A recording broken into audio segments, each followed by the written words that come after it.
If you love action films but hate the thought of shattered glass, you'll love the real story behind bulletproof barriers. Let's dive into the science.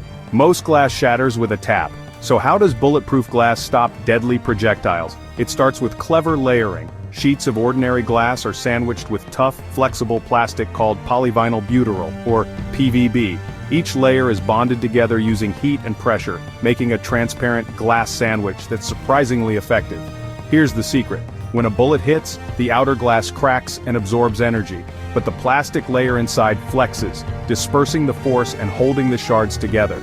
Instead of a clean shot through, the bullet slows down, loses momentum, and gets trapped, like a fly in amber. For even more power, manufacturers stack multiple glass and plastic layers, sometimes up to 10 centimeters thick. Some bulletproof glass can even shrug off assault rifle fire. But it's not just about stopping bullets. This glass needs to stay clear, resist yellowing, and be light enough for cars, banks, or even Pope-mobiles.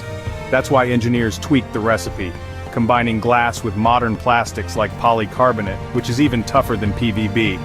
And yes, bulletproof glass isn't totally bulletproof, it's actually bullet-resistant. High-powered rounds or repeated hits can eventually break through. Still, it's a life-saving invention that's kept presidents, celebrities, and everyday people safe for nearly a century.